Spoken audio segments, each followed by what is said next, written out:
What is going on, guys? Esoteric Rider here, and man, it feels like just yesterday I went to my local power sports dealer after seeing this beautiful machine on their little catalog, and I picked it up.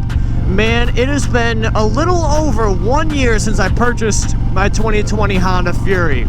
And what today's video is going to be about is how the bike is held up, you know, kind of like a little review, and how what are my thoughts on it after a year of riding and whatnot. What are my likes, what are my dislikes, if I even have any at this point, because I thought about it in the process of thinking of what kind of motovlog I wanted to do, and I'm like, man, I'd love to do a 1 year review, but I'm like, it's gonna sound so one-sided because I still have difficulty trying to find stuff that I don't like about this bike, that at least I don't like right now as it is. Might have not liked something at the beginning, but I mean, things change over time once the break-in period is through on a bike.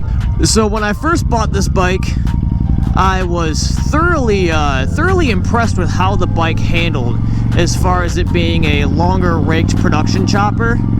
I don't really like using the term production chopper because it makes it sound like a phony bike, but it's really not. But I'm sure some chromosexual or leather daddy was gonna say otherwise. But yeah, I'm not really worried about what they think about my motorcycle, because what matters is that I love this bike. And a year later, I love this bike as much as I did when I first laid my eyes on it.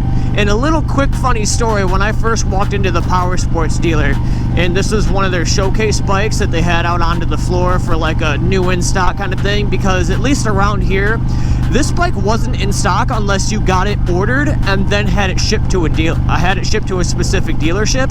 And the closest one that at least Honda Power Sports would ship to was all the way in Macomb, when I'm in Metro Detroit. Well, I mean, like, within Metro, but you know what I mean. It's like 40-50 miles away, and it's just like, it's a lot better than, you know, it's a lot easier to travel maybe less than 10 miles, maybe 5, instead of going 50 miles and picking up the bike and riding it back, when, you know, if I'm correct, the power sports dealer that I would have had to ship this bike to doesn't even offer test rides. I'm not 1000% sure on that, but to my memory, they don't. But that was always kind of a pain in the ass. But I digress. When I went and saw the bike, there was these two guys checking it out, man. There was one guy sitting on it. I'm just like, oh, you better get your ass off of my motorcycle. I didn't say that now, but that's what I was thinking. I'm like, dude, my heart has been set on buying this bike for like 6 months now. Like, I've slept on it and slept on it and slept on it. Man, I want this bike. This bike is for me. And so I'm looking at it and I'm just like, okay, I gotta play it cool. I can't tell this douchebag to get the fuck off my motorcycle when it's not even mine. It still belongs to the dealership, you know. It's just like, yeah, let's go look at a bike and have some fucking 150-pound soaking wet white boy come up to you and say, get the fuck off the bike, I'm trying to buy it. But I was gonna be, I can't lie, bro, I was gonna be devastated if he bought this bike and said, you know what, give me a salesman, I'll take this thing. But the funny thing is, as soon as he stepped off, I literally sat on the bike and I folded my arms, like, bro, I was like a little child. It was funny as hell because I had my father with me. I sat on the bike and I folded my arms and I'm checking it out and seeing how it feels, and I'm like, yep, this is it. As soon as, like, I'm not even like 10 seconds on this bike, I'm like, I love it already. I'm accustomed. I don't care what anybody says. I want this bike. This bike is mine. Get me a salesman. And like, the weird thing is, for like at least a power sports dealer, because like, I've been to car dealerships where they have always the wandering salesman that if you come in to go take a piss, then they come to you and they're like, oh, hey, what are you here to buy? Buy this, buy that, buy these and those. But no, this was the exact opposite. Like, it was like a ghost town, other than like a few customers and like the people at the desks and like the receptionists. And it's like, oh, this is kind of weird. So I sat on the bike and I was there for maybe like 5 minutes. I was like scoping it over. Like, I was staying really close to the bike. Like, I kept one hand on the bike at all times to make sure those guys didn't come back. And I don't think those guys left with anything, but that's really neither here nor there. And I'm going to apologize for the wind. It is kind of a windy day out, and I don't know if I left my vents and my bike helmet open. Pick up the speed a little bit. There we go. I don't want to hold nobody up now. But I digress. So eventually, I'm like, yo, Pops, can you grab me a salesman? I'm like, this bike's mine. He's like, what? He's like, you're buying this bike? I'm like, yeah, I'm buying this bike. So I didn't really necessarily tell him that I was there to buy a motorcycle. I told him I was there to look at one, because my father's kind of a, I don't want to say penny pincher in a negative aspect. He's just like, he's smart with his money. So it's just like, do you really need that right now? Are you sure you have the funds? Because like usually when it's a big purchase, like at least over 10 grand, me personally, I make sure I have all my ducks in a row, how much the down payment's going to be, what I'm going to do for insurances and warranties, and how much that's going to run me at the end of the day. Can I really, really afford it? And so I digress.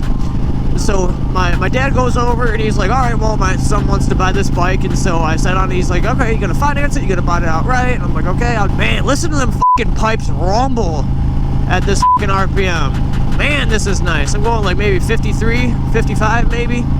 Man, you hear these pipes right through the helmet, bro. And these are just the Cobra slip-ons. Woo, man, I am thoroughly impressed.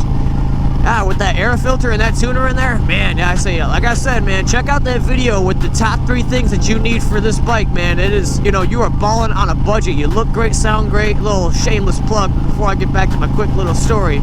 So, man, it is fucking nice. So, I digress.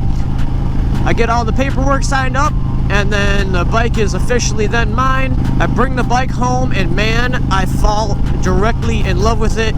Even more than I thought I was.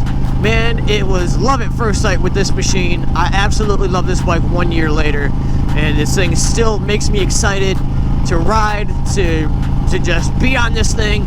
I tell you what, you can't go wrong with this thing. I mean, of course, it's not a Harley-Davidson brawler, so of course you're gonna get scoffed at by all the chromosexuals and leather daddies on their road glides and street glides and astro glides and KY yours and mine glides. And it's just like I say, who fucking cares? The wind is all the same. But I mean, if you want to get personal with this bike and talk specifically about it, how could you not look cool on this bike? You can be the biggest Poindexter in the world. I'm talking like neglected redheaded stepchild Poindexter and still look cool on this bike. It's not bank breaking. It's customizable. There's a lot of aftermarket stuff that you can get for this bike. Man, you can't go wrong. You just can't go wrong. You always look cool on this bike, and who doesn't want to buy a bike and at least look cool on it? You know what I'm saying? Who doesn't want to do that? You always look cool on this bike no matter what. Even if you're a big Poindexter like I was pointing out, man, it's always a good time. Drop a gear here. There we go.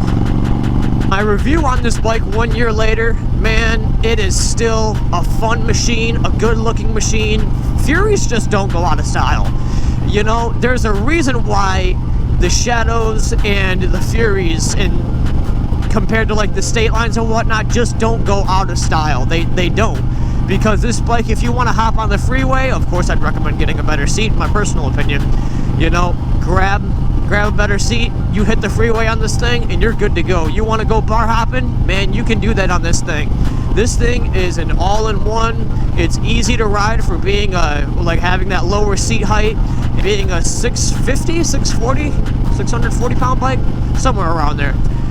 It's easy to maneuver. The front is easy to maneuver. It's like lightweight, so I mean, if you really want to, it's really easy to control. If you need to swerve out of the way or something, counter steer into corners, man, it's easy. It's fun, and just like I said, you look cool, you feel cool, you're just all around satisfied when you have this bike, man. And I can't express that enough. Like, my buddies were looking at one, they're like, man, I don't want to have the same bike as you. And I'm like, bro, are you kidding me? I'd encourage everybody to get a Honda Fury, because who doesn't want to look badass on a Honda Fury and have a nice smooth ride with the reliability of a Honda? I'm not knocking any other motorcycle make here, but I mean, of course, Honda does have a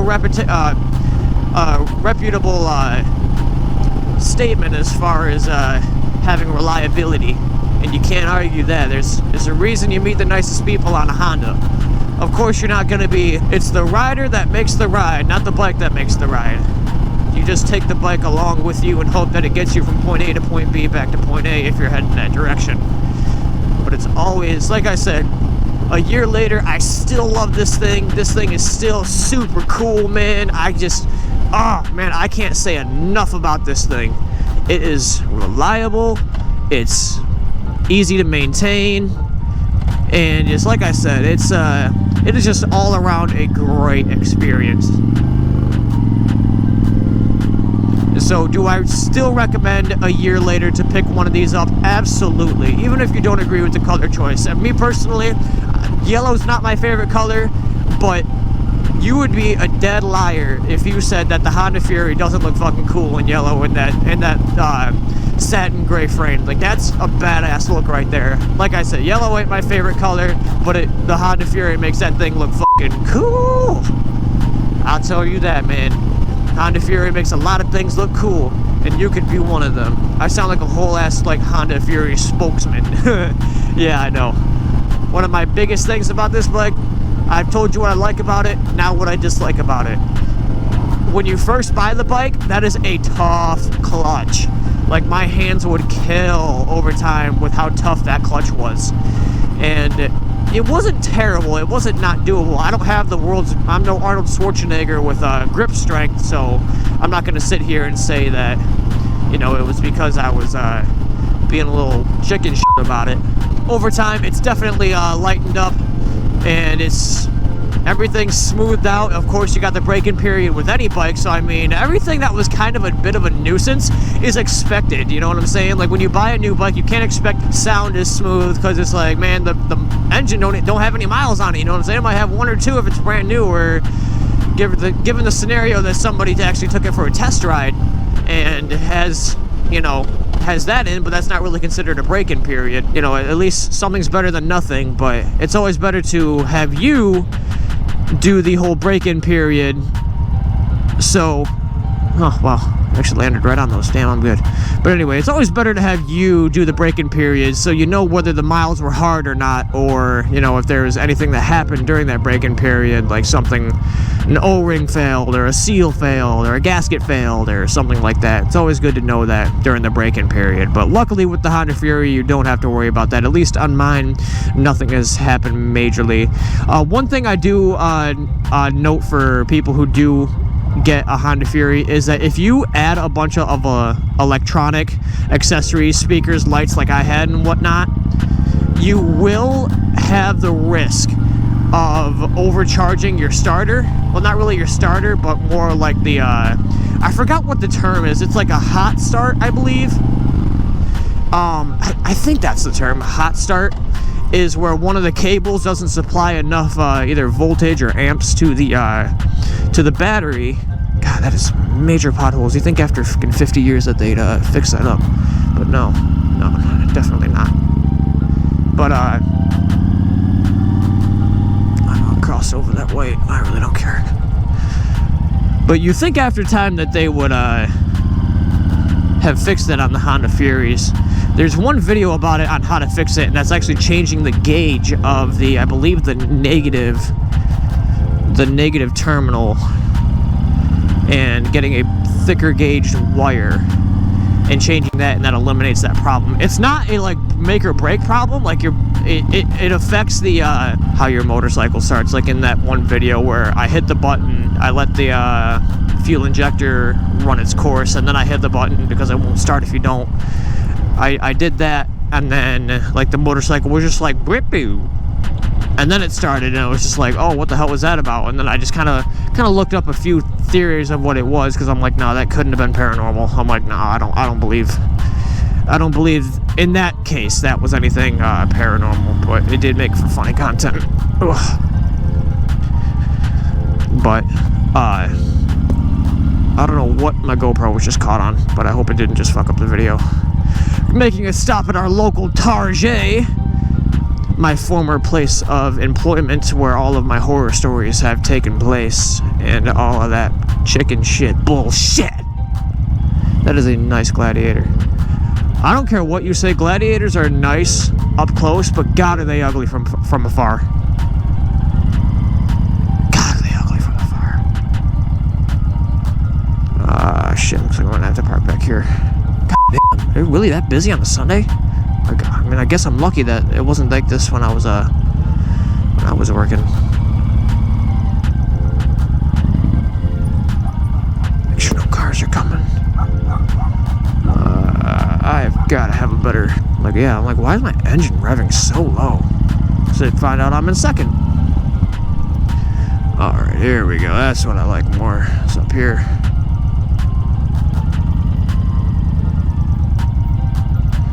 There we go.